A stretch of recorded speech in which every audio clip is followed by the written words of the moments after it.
열왕기상 우리 교재에 혹시 인터넷으로 공부하시는 분 중에 책이 교재가 없으신 분도 있을 거예요.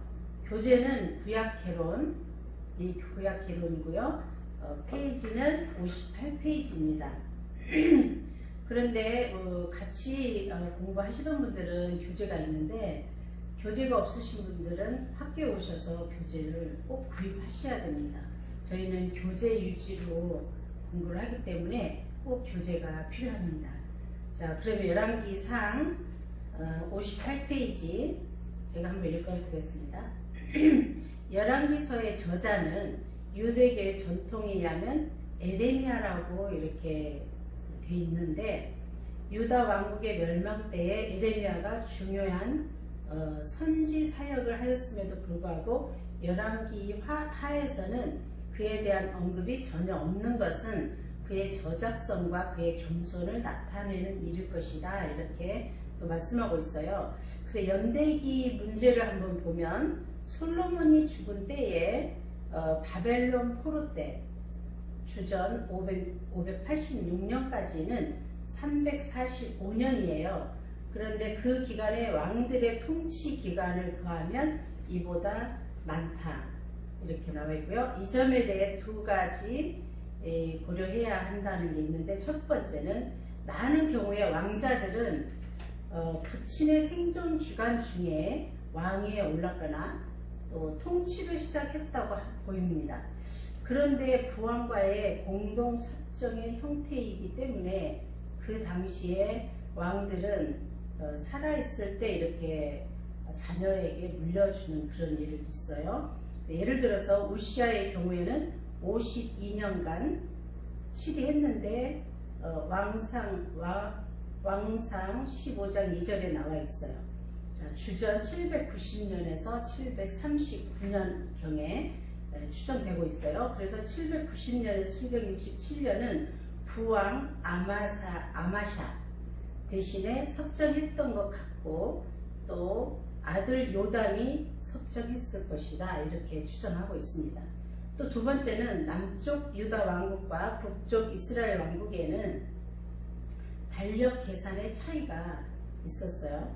그래서 유다는 세속력의 첫 달, 그것을 이스라엘의 종교력의 첫 달, 이렇게 하고 니산 혹은 아빕이라고 이렇게 하고 있고요.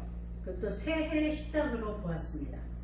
그러나 유다는 왕이 즉위한 다음 해를, 이스라엘은 왕이 즉위한 해를 통치 원년으로 이렇게 보았어요. 그래서 조금 유다 왕이 즉위한 다음 해를 이렇게 보고 또 이스라엘 왕이 즉위한 해를 이렇게 통치 원년으로 보는 이런 경우가 있었습니다. 그래서 열왕기상의 내용은 솔로몬부터 아합 왕까지의 역사입니다. 그래서 본서의 특징적 진리는 이스라엘의 대표적 죄가 우상숭배라는 거죠. 열왕기상의 각 장의 주요 내용을 다음과 같이 한번 훑어보겠습니다. 열왕기상 1장 1장에서 11장까지는 솔로몬 왕 시대예요. 솔로몬 왕은 정말 우리가 다 아시다시피 지혜로운 왕, 또 지혜가 얼마나 많았으면 다른 나라의 여왕도 또 다른 나라에서 그 지혜를 배우고자 많은 보물과 보석들을 싸들고 와서 배워가는 그런 솔로몬 왕이었죠. 그래서 보면 솔로몬 1장에서 보면 솔로몬 왕이 되는 그런 과정을 한번 보겠어요. 열왕기상 1장 9절에서 19절인데 이게 좀 길어요. 그래서 제가 한번 좀 여러분이 계실 때는 같이 읽어서 참 좋았는데 안 계시니까 제가 혼자 다 해야 되는 그런 참 어려움이 왔습니다. 열왕기상 1장 9절에서 19절인데 좀 한번 읽어보겠어요. 어떤 내용이 이렇게 있는지. 자, 솔로몬이 왕이 되는데도 참 많은 어려움이 있었어요. 그래서 한번 여러분도 같이 읽어주시기 바랍니다. 자, 9절에 보면 아도니아가 에느로겔 근방 소엘렛 돌 곁에서 양과 소와 살찐 송아지를 잡고 왕자 곧 자기의 모든 동생과 왕의 신복 유다 모든 사람을 다 청하였으나 선지자 나단과 분야야와 용사들과 자기 동생 솔로몬은 청하지 아니하였더라. 자, 솔로몬의 배다른 형이 아도니아예요. 아도니아가 다윗 왕이 이제 많이 늙고 노쇠해서 아도니아라는 배다른 그 형제 왕자가 자기가 왕이 되겠다고 그렇게 청하고 자기가 왕이 되려고 하고 있었죠. 그래서 10절에 보니까 선지자 나단과 분야야와 용사들과 자기 동생 솔로몬 청하지 않았는데 나단이라는 선지자가 그 당시에 있었어요. 그래서 나단이 선지자가 11절에 이런 거예요. 나단이 솔로몬의 모친 밧세바에게 고하여 가로되 핫깃의 아들 아도니아가 왕이 됨을 듣지 못하였나이까 우리 주 다윗은 알지 못하시나이다. 이제 나로 당신의 생명과 당신의 아들 솔로몬의 생명 구원할 계교를 베풀기를 허락하소서. 이제 왕한테 직접 말할 수는 없고 솔로몬의 엄마 밧세바한테 나단이라는 선지자가 이렇게 했어요. 그런데 이미 다윗 왕이 솔로몬에게 왕위를 계승하기로 솔로몬이 났을 때 그렇게 약속을 했던 건데 이게 이제 그냥 지나갔던 거죠. 그래서 나단 선지자가 그거를 알고 이렇게 말하고 있어요. 그래서 13절에 보니까 당신은 다윗 왕 앞에 들어가서 고하기를 내 주 왕이여 전에 왕이 계집종에게 맹세하여 이르시기를 내 아들 솔로몬이 정녕 나를 이어 왕이 되어 내 위에 앉으리라 하지 아니하셨나이까. 그런데 아도니아가 무슨 연고로 왕이 되었나이까 하소서. 자, 아도니아가 그런 괴계를 하고 있죠. 그래서 이 나단 선지자가 이렇게 밧세바한테 시킨 거죠. 그래서 밧세바가 왕한테 가서 이렇게 말하고 있어요. 자, 밧세바가 왕한테 가서 17절에 저가 왕께 대답하되 내 주여 왕이 전에 왕이 하나님 여호와를 가리켜 계집종에게 맹세하시기를 내 아들 솔로몬이 정녕 나를 왕이 되어 내 위에 앉으리라 하셨거늘 그러면서 이런 얘기를 하는 거죠. 아도니아가 살찐 송아지를 잡고 다 이렇게 하고 있는데 이 말을 밧세바가 다윗 왕한테 가서 하고 있어요. 그래서 자 20절에 보니까 내 주 왕이여 온 이스라엘이 왕에게 다 주목하고 누가 내 주 왕을 이어 그 위에 앉을 것을 반포하시기를 기다리나이다. 그렇지 아니하면 내 주 왕께서 그 열조와 함께 잘 때에 나와 내 아들 솔로몬은 죄인이 되리이다. 그렇죠. 다 솔로몬을 지금 왕따시키고 있는데 만약에 다윗 왕이 그냥 죽으면 왕따가 되는 거죠. 그래서 밧세바가 또 왕과 말할 때에 선지자 나단이 들어온지라. 이제 선지자 나단이 이제 이 얘기를 참고로 증인을 서려고 하고 있죠. 23절에 왕이 호기 왕께 고하여 가로되 선지자 나단이 여기 있나이다 하니 저가 왕 앞에 들어가서 얼굴을 땅에 대어 왕께 절하고 가로되 내 주 왕께서 이르시기를 아도니아가 나를 이어 왕이 되어 내 위에 앉으리라 하셨나이까. 저가 오늘 내려가서 숫소와 살찐 송아지와 양을 많이 잡고 왕의 모든 아들과 군대 장관들과 제사장 아비아다를 청하였는데 저희가 아도니아 앞에서 먹고 마시며 아도니아 왕 만세를 불렀나이다. 자, 아도니아가 왕이 되는 거죠. 왜냐하면 제사장 아비아달까지 있어서 왕을 세울 수 있는 거죠. 그래서 이제 선지자 나단께서 다윗에게 이렇게 말하고 있어요. 그러나 왕의 종 나와 제사장 사독과 여호야다의 아들 분야와와 왕의 종 솔로몬은 청치 아니하였사오니. 자, 28절 보니까 다윗 왕이 명하여 가로되 밧세바를 내 앞으로 부르라 하매 저가 왕의 앞으로 들어와 그 앞에서 서는지라. 왕이 가로되 내 생명을 모든 환난에서 구원하신 여호와의 사심을 가리켜 맹세하노니 내가 이전에 이스라엘 하나님 여호와를 가리켜 내게 맹세하여 이르기를 네 아들 솔로몬이 정녕 나를 이뤄 왕이 되고 나를 대신하여 내 위에 앉으리라 하였으니 내가 오늘날 그대로 행하리라. 이제 다윗 왕이 정신 번쩍 든 거죠. 밧세바가 얼굴을 땅에 대어 절하며 내 주 다윗 왕은 만세수를 하옵소서 하니라. 다윗 왕이 가로되 제사장 사독과 선지자 나단과 여호야다의 아들 브나야를 내 앞으로 불러라 하니 저희가 왕 앞에 이르지라. 왕이 저희에게 이르되 너희는 너희 주의 신복들을 데리고 내 아들 솔로몬을 나의 노새에 태우고 기혼으로 인도하여 내려가고 거기서 제사장 사독과 선지자 나단은 저에게 기름을 부어 이스라엘 왕을 삼고 너희는 양각을 불며 솔로몬 왕 만세를 부르고 저를 따라 올라오라. 저가 와서 내 위에 앉아 나를 대신하여 왕이 되리라. 내가 저를 세워 이스라엘과 유다의 주권자가 되게 하기로 작정하였느니라. 이렇게 해서 솔로몬이 왕이 되는 그런 과정이었습니다. 자, 솔로몬이 왕이 되는 과정인데 2장에 보면은 솔로몬이 왕이 되고 굉장한 나라가 견고해지는 거예요. 왜냐하면 솔로몬은 하나님을 섬기고 또 뭐랄까 하나님 위주로 기도하며 나라를 치리했기 때문이죠. 그래서 2장에 보니까 2장 1절부터 4절까지를 한번 보겠습니다. 다윗이 죽을 날이 임박함에 그 아들 솔로몬에게 명하여 가로되 내가 이제 세상 모든 사람이 가는 길로 가게 되었노니 너는 힘써 대장부가 되고 내 하나님 여호와의 명을 지켜 그 길로 행하여 그 법률과 계명과 율례와 증거를 모세의 율법에 기록된 대로 지키라. 그리하면 네가 무릇 무엇을 하든지 어디로 가든지 형통할지라.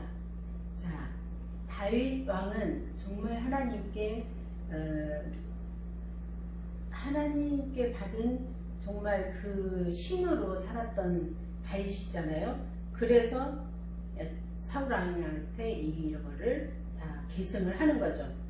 자, 하나님이 함께 하시는 거는 뭐라고 그랬죠?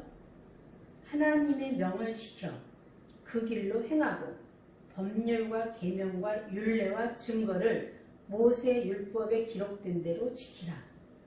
이것을 지켜나가면서 정치를 하면 안 될 이유가 없는 거죠. 그래서 하나님이 주신 지혜로 정치를 했기 때문에 솔로몬은 굉장한 강성한 나라를 이룰 수가 있었던 거죠.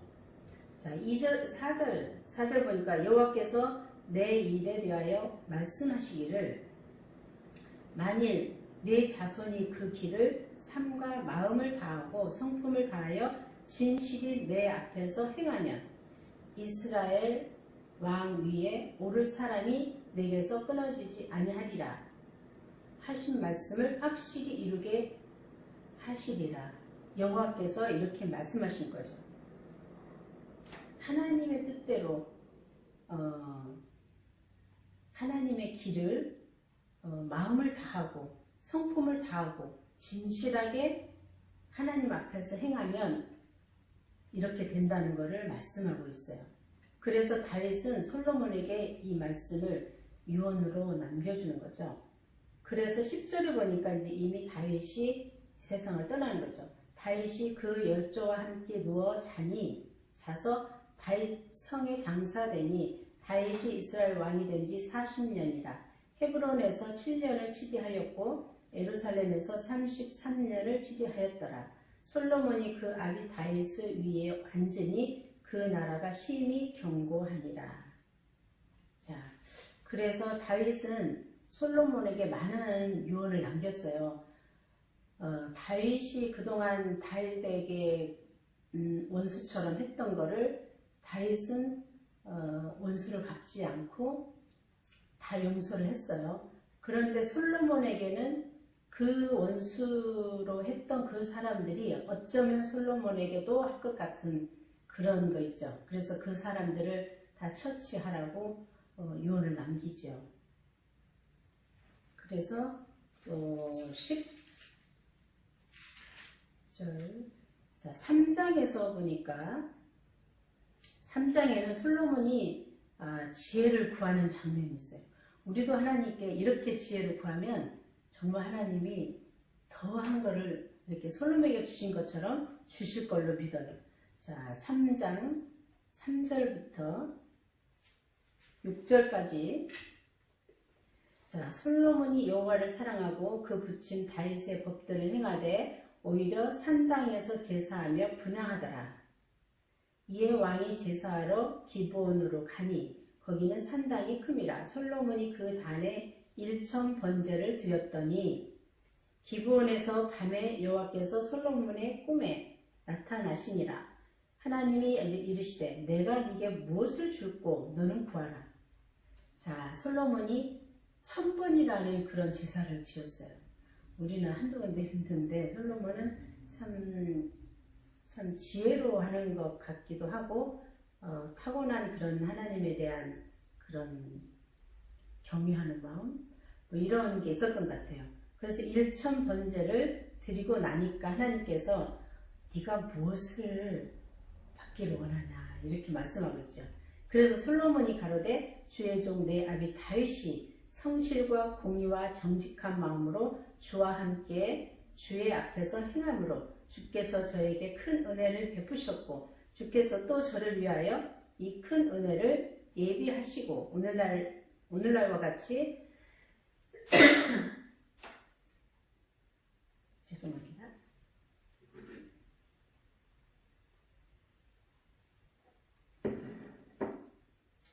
오늘날과 같이 저의 위에 앉을 아들을 저에게 주셨나이다. 이렇게 하나님께 구하고 있어요. 뭘 구했어요?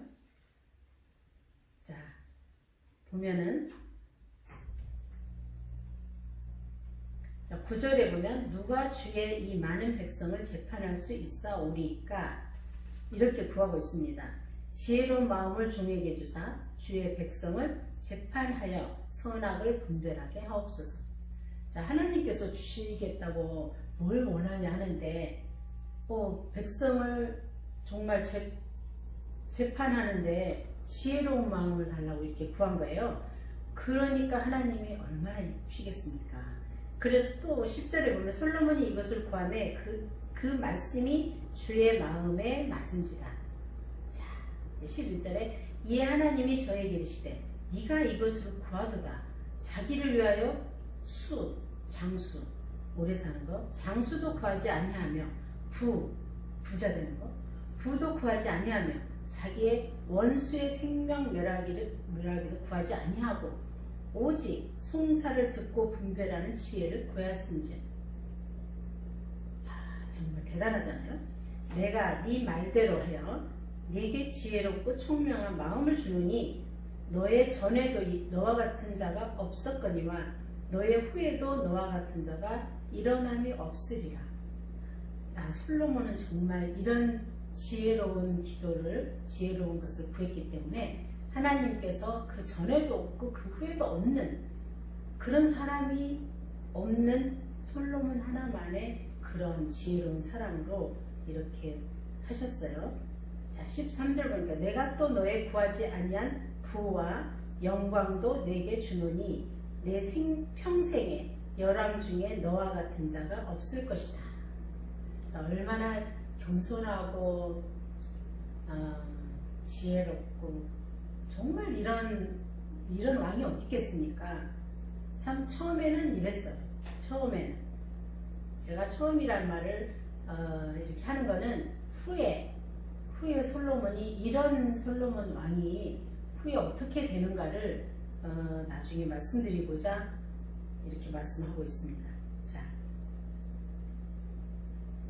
14절에 보니까 내가 만일 내 아비 다윗의 행함같이 내 길로 행하며 내 법도와 명령을 지키면 내가 또 내 날을 길게 하리라. 자, 다윗 왕처럼 그렇게 하나님 위주로 살면 이렇게 장수도 주겠다고 이렇게 말씀하고 있죠. 15절에 보니까 솔로몬이 깨어보니 꿈이더라. 이에 예루살렘에 이르러 여호와의 언약궤 앞에 서서 번제와 수은제를 드리고 모든 신복을 위하여 잔치하였더라. 그러니까 솔로몬은 이렇게 해서 하나님께 꿈으로 지혜와 부와 모든 명예를 받았어요. 자, 그래서 16절에 보니까 이제 솔로몬이 재판을 하는 과정인데 얼마나 지혜로운 그런 재판을 하는 건지 여기서 자 한번 보겠어요. 16절에 보니까 때에 창기 두 계집이 왕에게 와서 그 앞에 서며 한 계집은 말하되 내 주여 나와 이 계집이 한 집에서 사는데 내가 저와 함께 집에 있으며 아이를 낳았더니 나의 해산한 지 3일에 이 계집도 해산하고 우리가 함께 있었고 우리들 외에는 집에 다른 사람이 없었나이다. 그런데 밤에 저 계집이 그 아들 위에 누움으로 그 아들이 죽으나 저가 밤중에 일어나서 계집종 나의 잠든 사이에 내 아들을 내 곁에서 가져다가 자기의 품에 누이고 자기의 죽은 아들을 내 품에 누였나이다. 미명에 내가 내 아들을 젖먹이려고 일어나 본즉 죽었기로 내가 아침에 자세히 보니 내가 낳은 아들이 아니더이다 하매 다른 계집은 이르되 아니라 산 것은 내 아들이요 죽은 것은 네 아들이라 하고 이 계집은 이르되 아니라 죽은 것이 네 아들이고 산 것은 내 아들이라. 서로 죽은 거는 네 아들이고 산 건 내 아들이라고 이렇게 싸우고 있어요. 그래서 재판하러 온 거죠. 왕 앞에서 그와 같이 증론하는지라. 자, 왕이 뭐라고 했겠어요? 왕이 다 듣고 칼을 내게 가져오라. 24절에 또 가로되 칼을 내게로 가져오라 하니 칼을 왕의 앞으로 가져온지라. 자, 왕이 이르되 산 아들을 둘에 나누어 반은 이에게 주고 반은 저에게 주라. 진짜 엄마는 어떻게 하겠습니까? 진짜 엄마는 그냥 주라 하죠. 죽이지 말고. 자, 봅시다. 26절에 보니까 그 산 아들의 어미 되는 계집이 그 아들을 위하여 마음이 불붙은 것 같아서 왕께 아뢰어 가로되 청컨대 내 주여 산 아들을 저에게 주시고 아무쪼록 죽이지 마옵소서 하되 한 계집은 말하기를 내 것도 되게 말고 네 것도 되게 말고 나누게 하라 하는지라. 자, 왕이 가로되 산 아들을 저 계집에게 주고 결코 죽이지 말라. 저가 그 어민이라 하매 온 이스라엘이 왕의 심리하여 판결함을 듣고 왕을 두려워하였으니 이는 하나님의 지혜가 저의 속에 있어 판결함을 봄이려노라. 어떻게 그런 지혜가 있겠습니까? 감히. 그런데 솔로몬은 이렇게 하나님이 주신 지혜로 이렇게 판결을 할 수 있었어요. 그래서 진짜 엄마를 찾을 수가 있었던 거죠. 가짜 엄마는 그냥 네 것도 아니고 내 것도 아니니까 반으로 나누자. 진짜 엄마는 죽이면 안 되잖아요. 그래서 그 사람이 진짜 엄마라는 걸 판명을 하고 이렇게 지혜로운 재판을 할 수 있었던 거죠. 자, 그 다음에 보니까 그래서 사장에 보면 사장에서 솔로몬이 정말 그 지혜로운 그런 또 일을 하고 있는데 한번 보겠어요. 4장 29절에서 34절 제가 다 읽어야 되겠습니다. 자, 어떻게 솔로몬의 지혜로 평화와 번영을 이룰 수 있었는지 29절 4장 29절 하나님이 솔로몬에게 지혜와 청명을 심히 많이 주시고 또 넓은 마음을 주시되 바닷가에 모래같이 하시니 얼마나 좋겠습니까? 자, 30절 솔로몬의 지혜가 동양 모든 사람의 지혜와 애굽의 모든 지혜보다 뛰어난지라. 저가 모든 사람보다 지혜로와 에스라 사람 에단과 마홀의 아들 헤만과 갈골과 다르마보다 나음으로 그 이름이 사방 모든 나라에 들렸더라. 32절 저가 잠은 3천을 말하였고 그 노래는 1,005이며 저가 또 초목을 논하되 내관은 백향목으로부터 담에 나는 우술초까지 하고 저가 또 짐승과 새와 기어다니는 것과 물고기들을 논한지라. 모든 민족 중에서 솔로몬의 지혜와 소문을 들은 천하 모든 왕 중에서 그 지혜를 들으러 왔더라. 자, 하나님이 이렇게 솔로몬에게 지혜를 주셔서 천하의 모든 왕들이 그 지혜를 들으러 다 왔다는 거죠. 그냥 오겠습니까? 왕이 왔는데 금은보화 다 써들고 왔습니다. 그래서 솔로몬은 부도 챙길 수 있고 이 지혜 하나로 참 굉장한 명성을 떨치게 됐죠. 그래서 5장에 보면은 솔로몬이 성전을 건축하게 되죠. 자, 다윗이 이미 성전을 예루살렘 성전을 건축하려고 다 준비를 했어요. 그런데 다윗은 전쟁을 많이 했기 때문에 피를 많이 흘려서 성전을 지을 수 없고에 하나님이 그렇게 말씀을 하셨어요. 그래서 모든 준비가 되어 있는 상태에서 솔로몬이 성전을 지을 수 있었죠. 자, 보면은 5장에는 솔로몬이 성전을 건축하는 준비를 하고 6장에 자, 5장 1절에 보니까 솔로몬이 기름 부음을 받고 그 부친을 이어 왕이 되었다 함을 두로왕 하람이 듣고 그 신복을 솔로몬에게 보내었으니 이는 하람이 평일에 다윗을 사랑하였습니다. 이 하람이라는 사람은 굉장히 이렇게 건축하는데 도움이 되는 사람이었어요. 그래서 6장 1절에 보면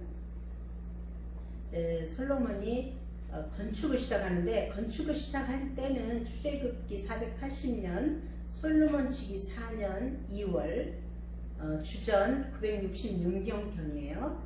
건축한 성전의 크기는 길이가 60규빗 약 27m, 넓이가 29빗 약 9m, 높이가 39빗 약 13.5m, 성전 건축 기간은 7년. 자, 7년 동안에 성전 건축을 하는데, 자, 여기를 6장 1절을 보니까 이스라엘 자손이 애굽 땅에서 나온 지 480년이요. 솔로몬이 이스라엘 왕이 된 지 4년 15월 2월에는 2월에 솔로몬이 여호와를 위하여 전 건축하기를 시작하였더라. 성전 건축을 시작하는 거죠. 솔로몬 왕이 된 지 4년 만에 성전을 건축하게 됩니다. 그래서 건축하는 모든 내부 장식, 6장에 이런 모든 게 들어있죠. 그래서 7장에 보니까 자, 성전 건축을 하는 기구들을 만드는 그런 과정이에요. 7장에. 또 7장에 보니까 또 7년 동안 성전을 건축하고 또 솔로몬의 궁이라고 하죠. 솔로몬의 궁이라는 그런 궁궐을 또 13년 동안 걸려서 짓습니다. 또 대단한 일이지만 자, 7장 이 교재를 보면 성전의 기구들을 만들고 또 자기 궁궐을 13년간 건축을 하죠. 자, 성전 앞에 야긴, 저가 세우리라. 야긴이라는 뜻은 저가 세우리라는 그런 뜻과 보아스라는 뜻은 그에게 능력이 있다라는 그런 두 기둥을 세우지요. 그리고 야긴과 보아스라는 그런 기둥을 세우고 또 물두멍 10개는 성전 좌우에 5개씩 두어졌고 바다는 성전과 번제단 사이에 남동쪽에 두어졌어요. 그래서 이런 거를 이렇게 성전 기구들, 성전 안에 쓰는 모든 것들을 이렇게 두고 했죠. 그 다음에 8장에 보니까 성전 봉헌하는 것과 솔로몬의 기도가 있어요. 굉장히 중요한 기도죠. 자, 8장 22절에서 28절까지를 제가 한번 읽어보겠어요. 자, 솔로몬의 기도가 또 어떤 기도를 하는지 한번 보겠습니다. 솔로몬 22절 솔로몬이 여호와의 단 앞에서 이스라엘의 온 회중을 마주서서 하늘을 향하여 손을 펴고 가로되 이스라엘 하나님 여호와여 상천하지에 주와 같은 신이 없나이다. 주께서는 온 마음으로 주의 앞에서 행하는 종들에게 언약을 지키시고 은혜를 베푸시나이다. 주께서 주의 종 내 아비 다윗에게 허하신 말씀을 지키사 주의 입으로 말씀하신 것을 손으로 이루심이 오늘날과 같으니이다. 25절이요. 이스라엘 하나님 여호와여 주께서 주의 종 내 아비 다윗에게 말씀하시기를 내 자손이 자기 길을 삼가서 내가 내 앞에서 행한 것 같이 내 앞에서 행하기만 하면 내게로 쫓아나서 이스라엘 위에 앉을 사람이 내 앞에서 끊어지지 아니하리라 하셨사오니 이제 다윗을 위하여 그 허하신 말씀을 지키시옵소서. 자, 솔로몬이 성전을 건축하고 이런 기도를 드리고 있습니다. 26절에 보니까 그런즉 이스라엘 하나님이여 원컨대 주는 주의 종 내 아비 다윗에게 하신 말씀을 확실하게 하옵소서. 하나님이 참으로 땅에 거하시리이까 하늘과 하늘의 하늘이라도 주를 용납지 못하겠거늘 하물며 내가 건축한 이 전이 오리까. 그러나 나의 하나님 여호와여 종의 기도와 간구를 돌아보시며 종이 오늘날 주의 앞에서 부르짖음과 비는 기도를 들으시옵소서. 자, 다윗도 이렇게 기도를 많이 했어요. 또 회개도 많이 한 다윗이죠. 근데 솔로몬도 그 아버지를 닮아서 참 기도도 잘하고 하나님을 믿고 이렇게 간구를 하죠. 또 다윗성, 솔로몬 성도 지었지만 또 하나님의 성전을 짓는 그런 엄청난 일을 솔로몬이 했어요. 자, 그래서 보면 솔로몬이 이렇게 기도를 했죠. 그 다음에 9장에 보니까 하나님께서 두 번째 또 솔로몬에게 나타나셨어요. 처음에 일천 번제 드리고 솔로몬에게 지혜를 한 번 나타나셨고 또 한 번 나타나셨어요. 그런데 9장에 보니까 9장 1절부터 7절을 또 한번 읽어보겠습니다. 1절 솔로몬이 여호와의 전과 왕궁 건축하기를 마치매 자기의 무릇 이루기를 원하던 일이 마친 때에 여호와께서 전에 기브온에서 나타나신 같이 다시 솔로몬에게 나타나사 저에게 이르시되 네가 내 앞에서 기도하며 간구함을 내가 들었은즉 내가 너의 건축한 이 전을 거룩하게 구별하여 나의 이름을 영영히 그곳에 두며 나의 눈과 나의 마음이 항상 거기 있으리니. 4절이요. 네가 만일 네 아비 다윗의 행함같이 마음을 온전히 하고 바르게 하여 내 앞에서 행하며 내가 네게 명한 대로 온갖 것을 순종하여 나의 법도와 율례를 지키면 나의 율례와 법도를 지키면 내가 네 아비 다윗에게 허하여 이르기를 이스라엘 위에 오를 사람이 네게서 끊어지지 아니하리라 한 대로 너와 이스라엘의 왕위를 영원히 경고하게 하려니와 만일 너와 너의 자손이 아주 돌이켜 나를 쫓지 아니하며 내가 너의 앞에 둔 나의 계명과 법도를 지키지 아니하고 가서 다른 신을 섬겨 그것을 숭배하면 내가 이스라엘을 나의 준 땅에서 끊어버릴 것이요 내 이름을 위하여 내가 거룩하게 구별한 이 전이라도 내 앞에서 던져버리리니 이스라엘은 모든 민족 가운데 속담거리와 이야기거리가 될 것이며. 자, 하나님의 말씀과 하나님의 법도와 하나님의 율례를 지켜 행하면 하나님은 다윗 왕 위에 다른 왕을 세우지 않겠다고 하셨어요. 그리고 만약에 하나님을 떠나서 다른 신을 섬기면 하나님이 떠나시겠다고 하셨어요. 성전이 문제가 아니죠. 던져버리신대요. 또 모든 사람들의 모든 민족 가운데서 속담거리, 이야기거리, 흉이 된다는 거죠. 그렇게 된다는 걸 말씀하고 있었어요. 지금은 여기까지 이렇게 하나님께서 허락하신 대로 참 솔로몬이 잘 나가고 있습니다. 자, 10장에 보니까 스바 여왕의 방문과 솔로몬의 후기. 자, 솔로몬의 그 지혜가 온 민족의 나라의 왕들이 다 와서 배웠잖아요.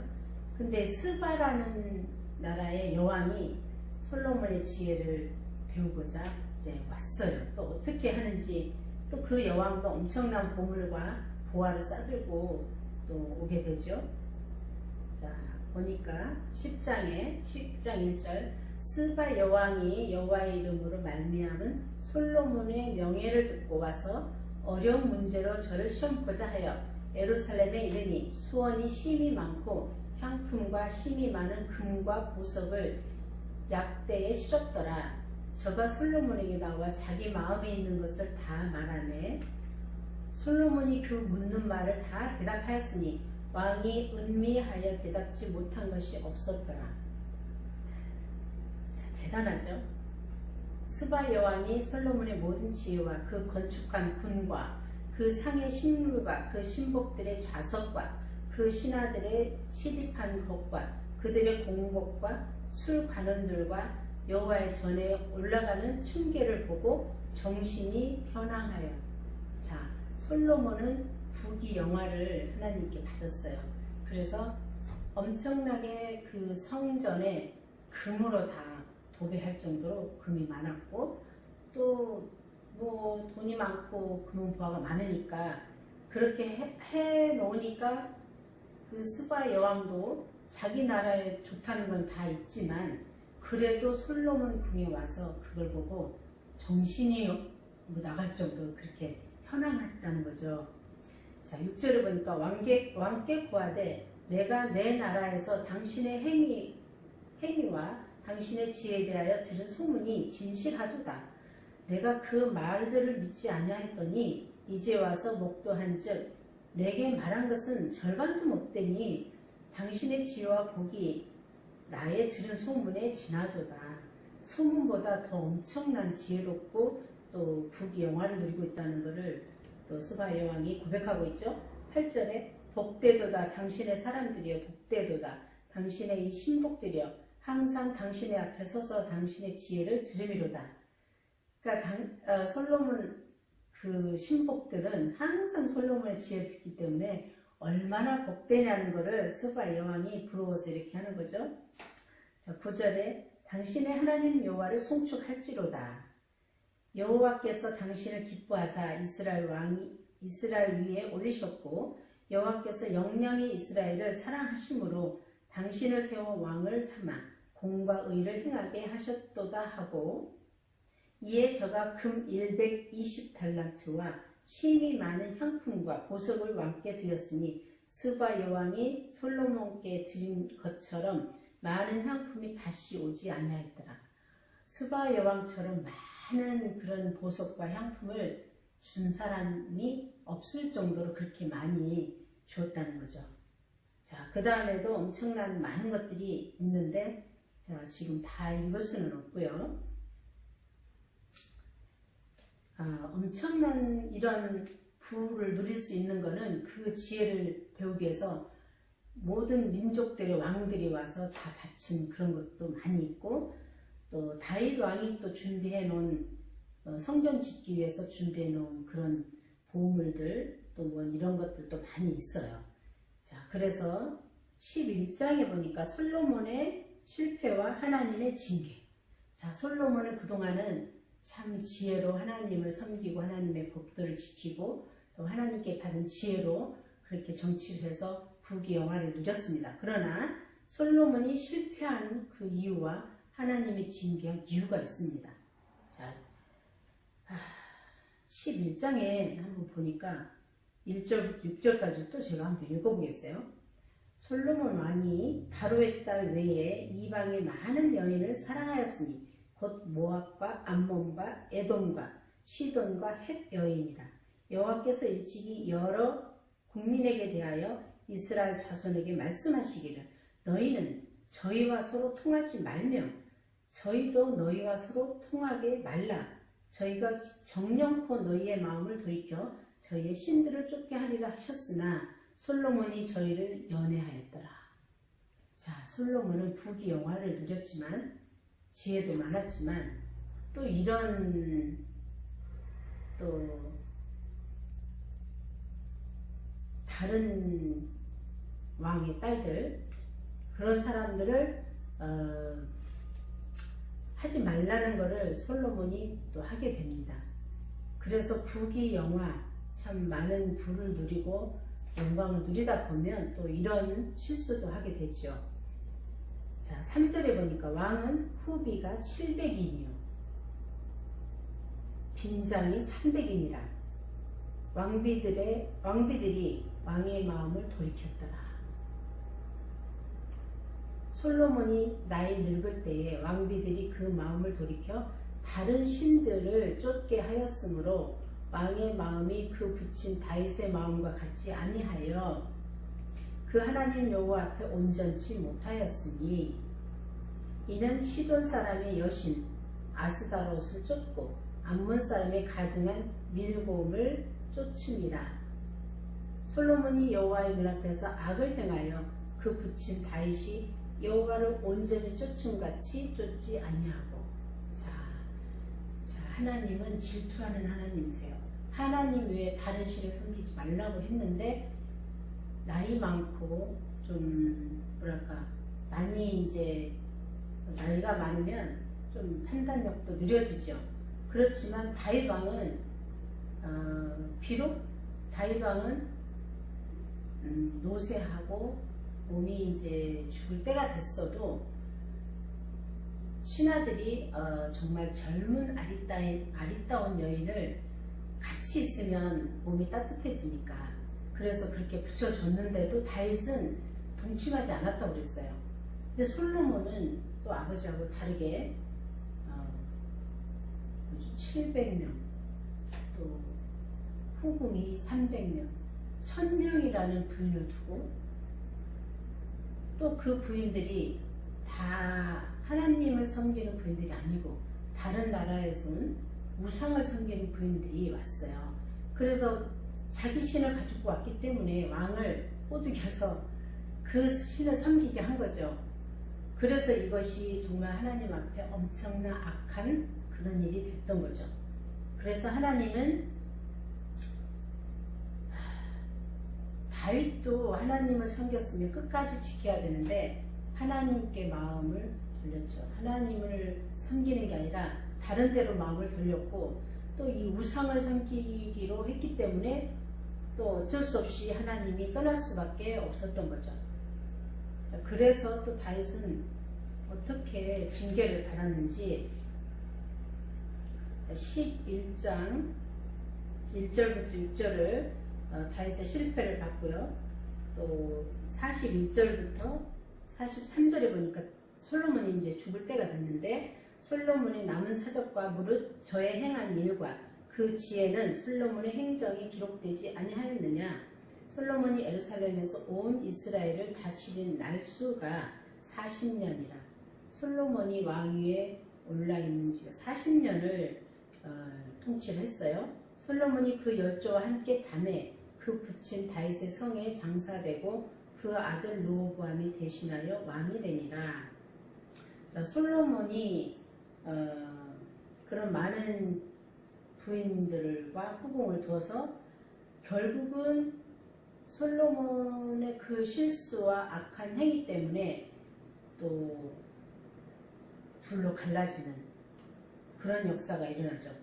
또 북쪽 지파와 남쪽 지파가 갈라지는 또 자녀들이 갈라지고 그런 또 일이 또 일어나고 있습니다. 그래서 11장에 보니까 솔로몬은 많은 이방 여인들 즉 모압과 암몬과 에돔과 시돈과 헷 여인들을 사랑했고 왕비가 700명, 첩이 300명. 솔로몬이 늙었을 때 왕비들은 그의 마음 돌이켜 다른 신들을 쫓게 하였다. 그렇죠. 그래서 참 솔로몬이 하나님께 지혜를 구해서 지혜를 받고 부귀영화를 누리고 했지만 결국은 하나님을 배신하고 이방 신을 섬겼기 때문에 그 그 후대에 계속 왕위가 계승되지 못하고 있는 거죠. 자, 그래서 이제 솔로몬이 그렇게 해서 죽었죠. 그 다음에 이제 12장부터 22장까지는 솔로몬 이후에 아합까지 이렇게 하고 있는데 왕궁이 분열이 되는 거죠. 둘로 분열이 되는 거예요. 또 유다하고 이스라엘이라는 남북이 갈라지는 그런 분열된 그런 장면을 보고 있습니다. 자, 보니까 열왕기 상에서 12장부터 열왕기 하 25장까지 구조를 한번 여기서 미리 보면 이스라엘의 분열 왕국 시대를 다루는 열왕기 상 12장부터 열왕기 하 25장까지는 북왕국 이스라엘이 망할 때까지 남북 왕국의 임금들과 예언자들의 이야기가 담긴 열왕기상 12장과 열왕기하 17장과 북왕국이 멸망한 뒤에 남왕국의 임금들과 예언자들과 그에 관한 열왕기하 18장 25장의 두 부분으로 크게 나눌 수 있습니다. 자, 솔로몬까지는 왕궁이 하나였어요. 근데 솔로몬 이후부터는 솔로몬의 그 엄청난 범죄죠.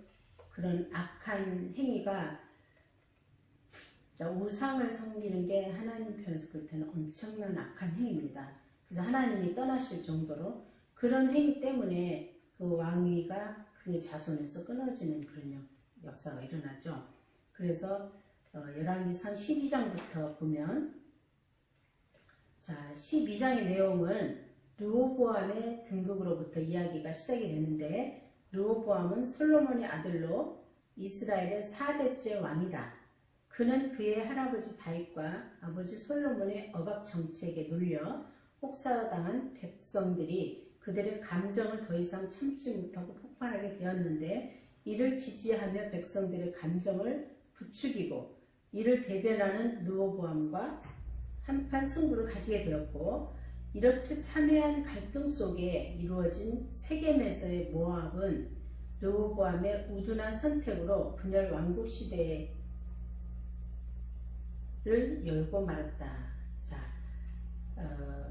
솔로몬 후에부터는 이제 이렇게 분열 왕국이 돼서 또 나라가 그렇게 또 가고 있습니다. 자, 그러고 보니까 북쪽의 10지파를 중심으로 독립을 선언한 여로보암은 다윗이 나라를 결속하기 위하여 예루살렘에 왕 성소를 세우고 이를 종교적 중심지로 이용하였다고 한다면 여로보암은 왕국을 완전히 분리시키기 위해 베델의 성소를 세우고 출애굽기 32장 1절 이하에 나와 있는 말씀이죠. 그때 나오는 황금 송아지 사건을 연상케 하는 황금 송아지를 만들고 이를 성소에 두었습니다. 완전히 이 르호보암이라는 사람은 이 왕은 우상 숭배하는 그런 사람이었어요. 자, 이는 가나안의 풍요 종교와 종교의 신상들과 여호와 숭배가 서로 융합하는 것을 보여주는 예라고 하고 있죠. 이런 혼합주의로 말미암아 여로보암은 선지자들의 비난을 듣게 되었습니다. 자, 또한 신명기 사가는 이러한 여로보암을 말미암아 이스라엘이 대대로 죄에 빠지게 되었다는 것을 상기시키고 있다고 하죠. 자, 열왕기상 16장 25절하고 26절을 한번 보겠어요. 어떻게 말씀하고 있는지. 16장 오므리가 여호와 보시기에 악을 행하되 그 전의 모든 사람보다 더욱 악하게 행하여 느밧의 아들 여로보암의 모든 길로 행하며 그가 이스라엘로 죄를 범하게 한 그 죄 중에 행하여 그 헛된 것으로 이스라엘 하나님 여호와의 노를 격발케 하였더라. 자, 이 금송아지를 만들어 성전에 두었다는 게 얼마나 큰 죄악입니까? 근데 이 여로보암 조금 좀 이게 좀 헷갈리는 이름들이 굉장히 많은데요. 좀 여로보암이 이렇게 성전에 금송아지를 두고 섬기는 그런 일을 하고 있어요. 자, 즉 여로보암은 하나님께서 솔로몬의 죄를 묻는데 사용하셨지만 또한 하나님께 죄를 지음으로 하나님의 징벌의 대상이 된 것을 우리는 성서를 통하여 볼 수 있습니다. 솔로몬 시대의 죄악과 우상 숭배를 르호보암 시대에 더더욱 심하여졌고, 여로보암 때 이렇게 또 금송아지를 가지고 했는데 르호보암 때는 더 심했다는 거죠. 이러한 죄악의 관영은 이집트의 침공과 이에 대한 무거운 조공을 내야 하는 부담으로 이어졌다.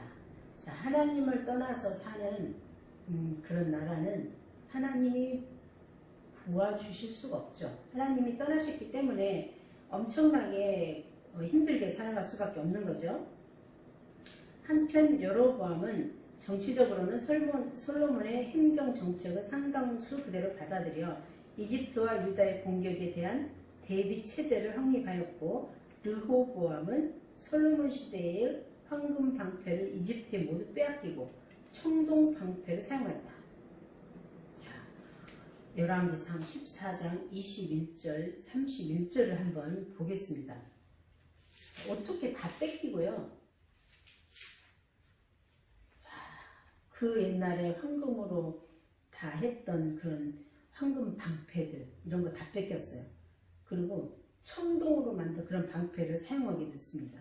14장 21절도 한번 유다 왕의 르호보암에 대해서 보겠어요. 솔로몬의 아들 르호보암은 유다 왕이 되었으니 르호보암이 위에 나아갈 때 나이 41세라. 여호와께서 자기 이름을 두시려고 이스라엘 모든 지파 가운데서 빼신 성 예루살렘에서 17년을 치게하니라. 그 모친의 이름은 나아마라. 암몬 사람이더라. 유다가 여호와 보시기에 악을 행하되 그 열조에 행한 모든 일보다 뛰어나게 하여 그 범한 죄로 여호와는 노를 격발하였으니, 이는 저희도 산 위에와 모든 푸른 나무 아래 산당과 우상과 아세라 목상을 세웠습니다. 자, 이런 모든 그런 목상을, 우상 산당, 우상 목상을 세웠다는 거죠. 그 땅에 또 남색하는 자가 있었고, 여호와께서 이스라엘 자손 앞에서 쫓아내신 국민의 모든 가증한 일을 우리가 본바여 행하였다. 자, 남색하는 게 뭡니까? 남자는 남자끼리, 여자는 여자끼리 남색하는 일이라는 거죠. 그런 것을 본받아 행했던 거죠. 그 시대에 르호보암 왕 제5년에 애굽 왕 시삭이 올라와서 예루살렘을 치고, 자, 예루살렘 성도 이제 애굽 왕이 와서 쳐서 망한 거죠. 여호와의 전에 보물과 왕궁의 보물을 몰수히 빼앗고 또 솔로몬의 모든 금 방패를 다 빼앗은지라. 자, 애굽에서 와서 다 뺏어갔어요. 왜냐하면 와서 이제 왕궁을 다 쳤기 때문에 왕궁에 있는 모든 좋은 건 다 뺏어가는 거죠. 그래서 27절에 보니까 르호보암 왕이 그 대신 노수로 방패를 만들어 왕궁 문을 지키는 시위대 장관을 손에 맡김에 왕이 여호와의 전에 들어갈 때에만 시위하는 자가 그 방패를 들고 갔다가 시위소로 도로 가져갔더라. 르호보암의 남은 사적과 무릇 그 행한 일이 유다 왕 역대지락에 기록되지 아니하였느냐. 르호보암과 여로보암 사이에 항상 전쟁이 있으니라. 르호보암이 그 열조와 함께 자니 그 열조와 함께 달성에 장사되니라. 그 모친 이름은 나아마라. 암몬 사람이더라. 그 아들 아비암이 대신하여 왕이 되니라. 자, 하나님을 떠난 그런 백성은 절대로 하나님께서 보시지 않는 거죠. 참 그 슬픈 사연입니다. 그렇게 해서 여로보암은 이렇게 하고 르호보암은 또 그렇게 해서 참 많은 어려움을 겪고 있습니다. 자, 여기서 보니까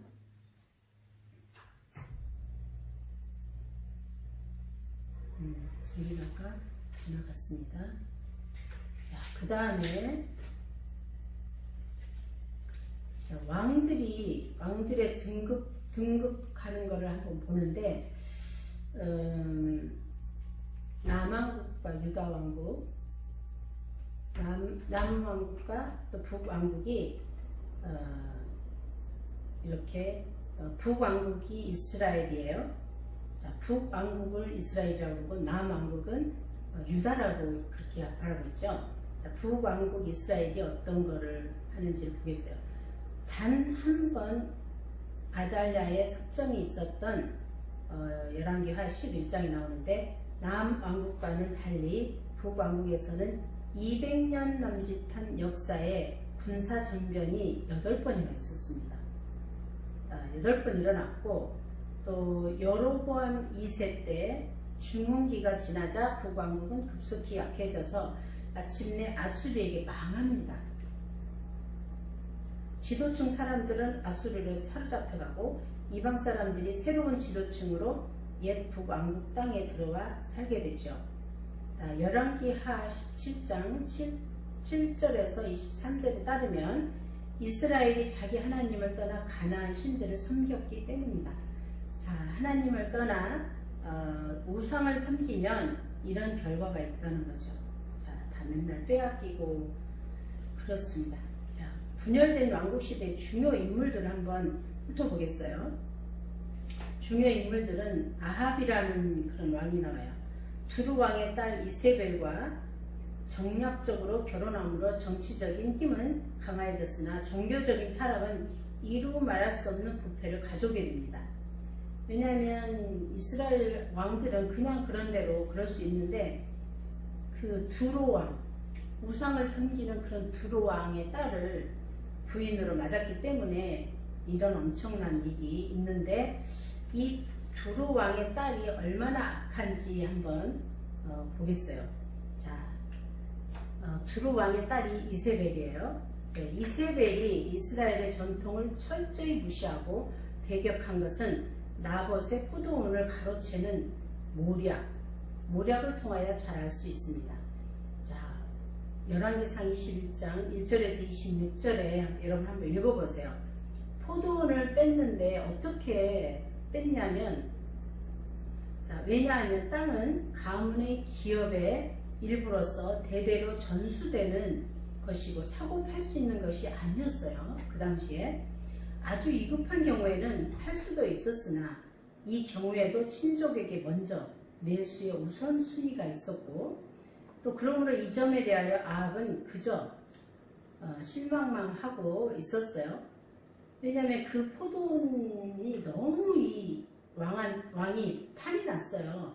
그런데 이런 그 나라 이스라엘의 전통 때문에 뺏을 수도 없고 살 수도 없는 상황이었는데 이세벨이라는 그 왕비가 또 어떻게 권유를 하냐 이렇게 보겠어요. 자, 이세벨은 두로의 독재적인 관습과 관행을 이용하여 나봇을 죽이고 포도원 그 주인 나봇을 죽이고 그의 포도원을 가로채는 것을 볼 수 있다. 그러나 하나님을 두려워하지 않는 그녀는 결국 죽음에 이르게 된다. 자, 그 시대에 그렇게 할 수 없는 그런 전통을 이세벨은 과감하게 하는 거죠. 그래서 결국 이세벨은 죽게 되는 거죠. 자, 그래서 열왕기에서는 예언자 엘리야에 관한 그런 게 나오고 또 엘리사에 관한 그런 부분이 나오죠. 그런데 이 엘리야는 주로 아합 왕 때에 또 엘리사는 주로 여로암 왕 때에 활동하는 것으로 되어 있습니다. 그 밖에 이 시기에 등장하는 예언자로는 여로보암에게 그가 북왕국을 세우게 되리라 예고한 그 실로의 예언자 아히야, 또 르호보암과 여로보암 초기에 스마야라는 그런 선지자, 또 유다에서 베델로 온 무명의 예언자 베델의 늙은 예언자가 있습니다. 또 이스라엘 왕 바하사에게 심판을 예언한 예후라는 예언자가 있고요. 또 아합에게 승리를 예언한 시드기야, 또 패배를 예언한 미가야, 또 엘리사의 제자로서 예후의 혁명을 예고한 예언자, 또 이런 예언자들을 볼 수가 있습니다. 또 엘리사 관련 본문에 여러 번 등장하는 선지자의 생도들, 또 이런 생도들이 있고, 특히 엘리사를 중심한 예언자 공동체가 있었음을 짐작하게 한다. 그런데 북왕국의 여로보암 2세 때 활동한 것이 확실한 호세아와 아모스는 전혀 언급되지 않는다. 자, 호세아하고 아모스 굉장히 유명한 예언자인데 여기서는 언급되지 않는 거죠. 즉, 두 개의 왕국으로 분열이 되었지만 선지자의 영향력은 두 나라의 공이 미치고 있었음을 알 수 있다. 자, 주전 721년을 기점으로 북이스라엘은 호세아를 그들의 마지막 왕으로 하고 아시리아의 사르곤 2세에게 멸망당하고 말았습니다. 참 어려운 시기였죠. 자, 그러면은 열왕기 하에 보면은 20장을 보겠습니다. 다 스킵하고 열왕기 하 20장을 보면,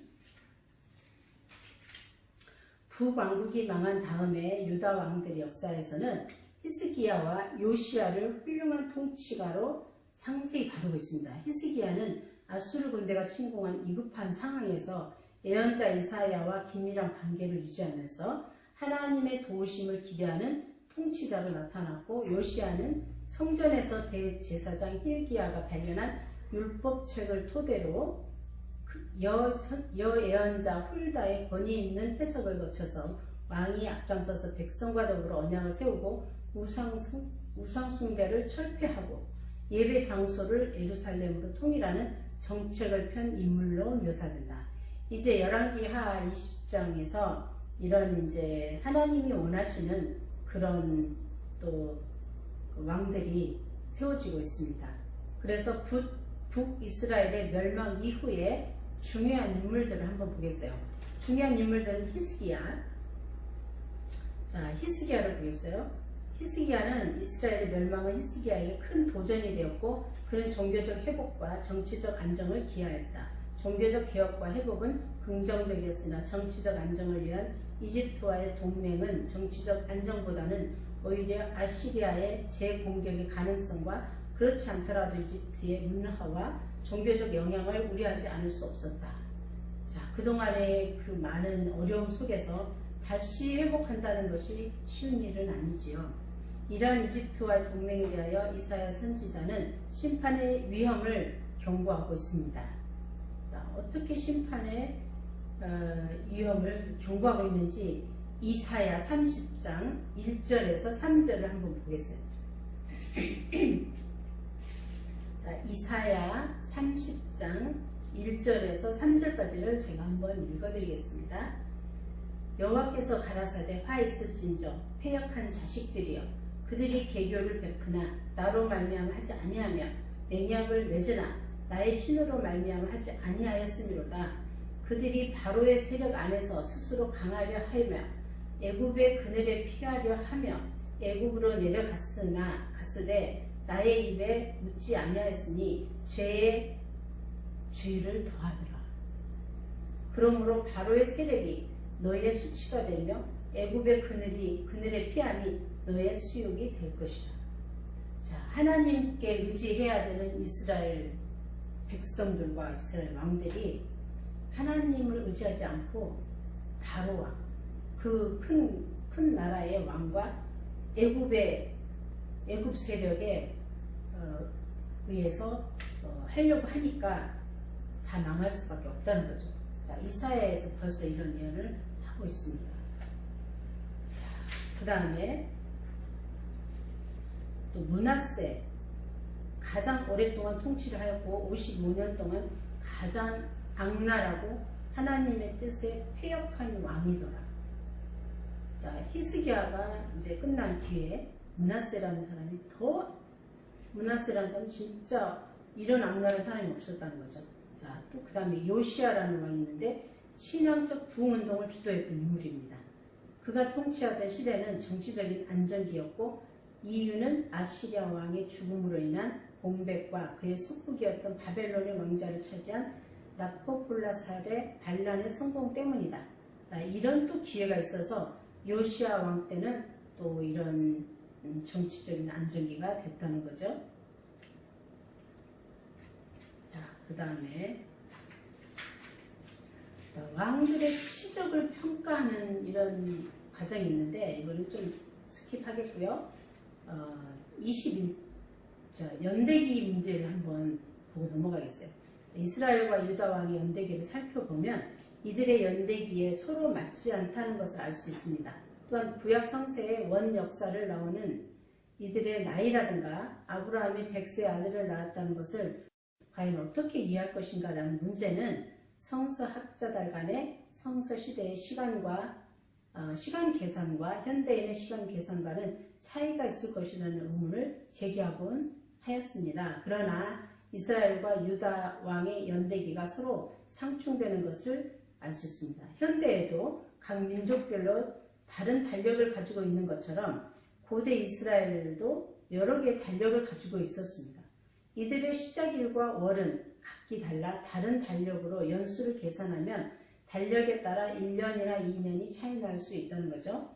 이 수가 20여 명의 왕들의 연대와 연관돼 차이가 난다면 좋게 30여 년 차이가 날 수 있다. 또 이런 말씀을 또 연대기에서 이런 문제가 있다는 것을 여기 말씀하고 있죠. 자, 그러면 대충 그냥 훑어봤습니다. 그래서 그 왕들의 요시야 율법책이나 므낫세는 굉장히 그 악한 그런 왕으로 돼 있고, 또 요시야는 또 율법책을 통해서 굉장한 그 말씀을 듣고 옷을 찢으며 그 하나님의 그 진노가 큰 것을 깨달을 수 있는 그런 요시야의 왕이었고, 또 개혁하는 그런 요시야는 여기서 보니까 성전에서 바알, 아세라 이런 성신을 섬기던 기구를 내어다가 불사를 정도로 굉장한 또 하나님의 사람이었죠. 그래서 우상 숭배하던 제사장들을 폐하고 성전의 미동이 뭐죠? 동성연애하는 성전에서요. 그동안의 엄청난 죄악들이 성전에서 이루어졌는데 요시야 왕은 그런 모든 것을 개혁하는 그런 왕이었어요. 그래서 지구를 헐고 태양을 위해 드린 말들을 다 제하고 태양 수레들을 불사르고, 또 므낫세가 여호와의 두 마당에 세운 단들을 다 헐어서 버리고, 그리고 또 율법의 규정대로 유월절을 지키고, 그러나 요시야는 애굽왕 바로느고가 아수르를 치고자 무기토로 왔을 때 그가 막다가 전사를 했습니다. 자, 이런 하나님의 왕들은 참 오래오래 있어서 하나님의 나라를 왕성하게 해야 되는데, 또 요시야가 죽는 23장에 요시야가 죽는 이런 일이 있죠. 그래서 또 24장에 보면 열왕기 하 4장 24장 1, 2절에 포로로도 잡혀갑니다. 자, 1차 포로로 잡혀가고 2차로 포로가 잡혀가고, 1차 포로로 잡혀갈 때는 요야김이라는 왕이 잡혀가요. 그 다음에는 그 아들 요야긴이 또 잡혀가죠. 그래서 바벨론 왕 느부갓네살 2세에 포로로 잡혀간 요야긴은 아들은 에웰무로닥이라는 그때에 옥에서 놓여서 평생 왕의 상에서 먹도록 선대를 받았다는 그런 얘기가 있습니다. 자, 그래서 25장에 보면 3차 포로로 잡혀가는 일이 또 있어요. 자, 3차 포로는 주전 586년인데 유다 20대 왕 시드기야 11년에 또 이스라엘과 유다의 멸망의 원인은 죄라는 거죠. 특히 하나님을 떠나 우상숭배에 떨어진 죄 때문이었어요. 시드기야는 두 눈이 뽑힌 채 바벨론으로 끌려가서 감옥에서 임종을 맞는 그런 왕의 말로를 보고 있습니다. 그래서 우리가 볼 때 하나님을 떠나서 살면 이렇게 이스라엘 백성들이 참담한 일들을 겪은 것처럼 하나님이 함께 하시지 않는다면 저희들은 이렇게 살 수밖에 없는 거죠. 그래서 오늘날도 이 나라가 참 혼잡하고 코로나 19 바이러스 그거 눈에 보이지도 않는 그 바이러스 때문에 온 전 세계가 이렇게 어려움을 겪고 있는데 하나님을 의지하고 이때도 어렵지만 하나님을 의지하고 가면 우리에게는 평안이 있을 줄 압니다. 그래서 여러분들 늘 기도하시고 하나님을 의지하고 살면 이스라엘 백성들이 다윗 왕과 솔로몬 왕 때는 굉장히 풍성한 평화를 누리는 그런 나라였지만 다윗 왕과 솔로몬을 떠난 이후에는 우상 숭배로 인해서 정말 어려움을 겪는 것을 보고 있습니다. 자, 하나님이 함께 하신다면 우리도 항상 평안을 누리고 다윗과 솔로몬 시대에 그랬던 것처럼 우리도 그렇게 살 수 있을 줄 믿습니다. 자, 여러분도 그런 평안을 누리고 살기를 바라고 또 빨리 만나서 같이 공부할 수 있는 그런 거를 기대하겠습니다.